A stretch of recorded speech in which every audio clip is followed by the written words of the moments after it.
Hey guys, how's it going? It's Baggins here, and today we're going to very quickly talk about the upcoming changes we're going to see on New World's next PTR, and also about the developer Q&A we recently had. So if you guys didn't see this, I'll put a link to it in the description down below, but we're going to quickly condense the most exciting things they talked about in the video, and the stuff that's most likely going to impact you as a player. So first things first, like some of the most exciting stuff that I saw in the video is they're going to be making it so that healing abilities and abilities in general have a different color in PvP. This is something that for the PvP players, they've wanted for a really long time. It's like, you know, the game's been out since September of 2021, and only just now you're going to be able to tell whether it's a friendly or an enemy sacred ground, but better late than never, and this is a pretty awesome change coming to the game. On the topic of PvP, they're also going to be doing some nerfs to the musket. It sounds like maybe when you're moving, you'll have less accuracy with the musket, so you have to stand still. I feel like this is already how people are playing musket anyway. They're also going to be nerfing the Mortal Empowerment perk as well. I'll pop this up on the screen here. But this perk that you get on your ring is going to be seeing some sort of nerf. We're not entirely sure how, but along with this, we also know that most likely Greatsword and Hatchet are getting nerfed as well. As per the post here from Dave, you can see that they do have some changes, at least they say, like a change in power level for Hatchet and Greatsword. We're going to see some buffs to Fire Staff as well, specifically like for more vague or like more broad mage terms.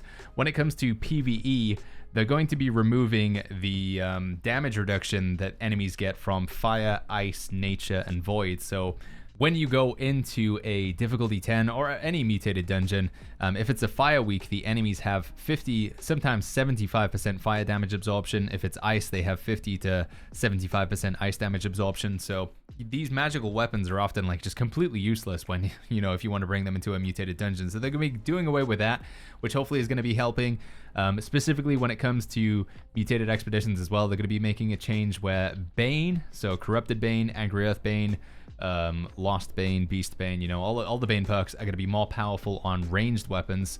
Now, I'm not sure if this does include Fire Staffs and Ice Gauntlets, because I would say they are ranged as well, but I'm looking at the, you know, the category within the game, like when you look at the weapons, and it specifically does say range, so that's musket, blunderbuss, and bow. I think that's most likely what's going to happen. So if you have a Bane bow, or maybe a Bane blunderbuss, we might see the rise of blunderbuss.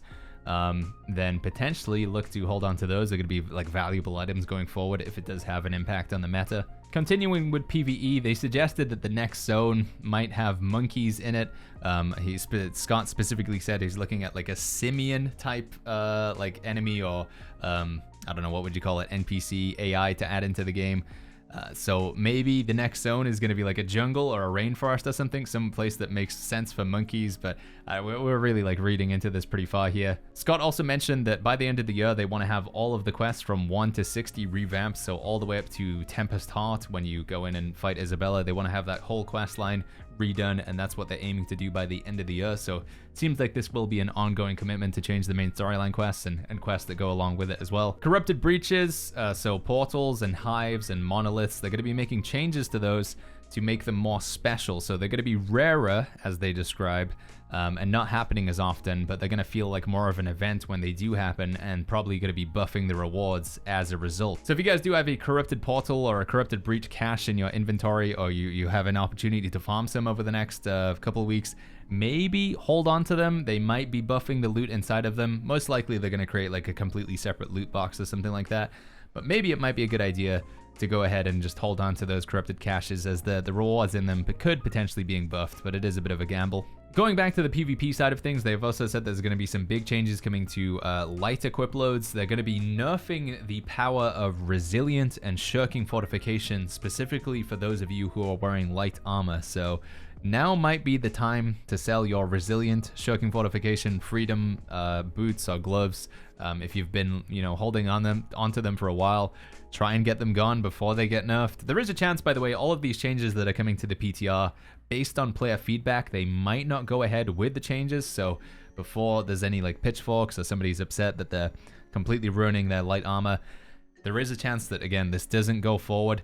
My perspective on this, as a healer, I feel like I am forced into light armor anyway. Like, you have to be in light armor as a healer to get the 30% healing bonus. So we're going to be very squishy if they nerf the power of resilience, so we get hit even harder with crits, and nerfing the power of shirking fortification. I do agree that you do have quite a bit of survivability in light armor in terms of just being able to dodge and then dodge and then dodge. So maybe they just need to look at the Hearty perk. I think that might be part of the problem. Hearty just giving you the extra dodge. I don't know. It's tricky. I agree that something needs to be done, but I am worried that we're just going to be so incredibly squishy in light armor now, and like dying to one-shots from bows. Lastly, the other thing that they mention is there's going to be another update, or at least some talk about a PvP update coming about 1 month from now. So sometime sort of mid-February, there's going to be another piece of PvP content that we'll be able to check out. They say it's something pretty exciting, but they didn't really elaborate more on that. It's not mentioned on the roadmap, but this is something that they wanted to be clear on, that the roadmap doesn't contain everything that we do have to expect. So if you guys haven't seen the roadmap, here it is on the screen. It does say at the bottom that this isn't reflective of everything we'll see coming into the game. So whether this means a new Outpost Rush map or a brand new game mode or something else, maybe a PvP always on zone, I think that would be really cool. We'll have to wait and see. But yeah, that was a quick condensation of all of the exciting things from the developer Q&A. If you guys have any comments or any thoughts, let me know down below as always. The PTR hopefully is going to be up sometime this week. At time of recording, it's currently the 16th of January, so hopefully some point soon we're going to get to see this PTR and go in and check these changes out. Of course, we will have a video on it to like actually break down what all these numbers are. So if you want to see that, make sure you go ahead and click the subscribe button. If you enjoyed this video, like it as always. If you want some more New World content, I'm going to have some videos linked at the end of this video. But as always, I will see you guys all in the next one.